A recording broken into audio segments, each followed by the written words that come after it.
قال يا إبليس ما لك ألا تكون مع الساجدين قال لم أكن لأسجد لبشر خلقته من صلصال من حمأ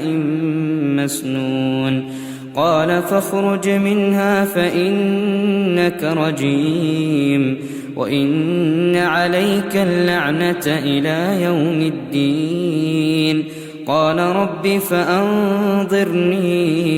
إلى يوم يبعثون قال فإنك من المنظرين إلى يوم الوقت المعلوم قال رب بما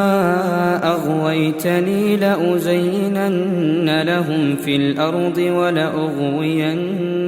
أجمعين إلا عبادك منهم المخلصين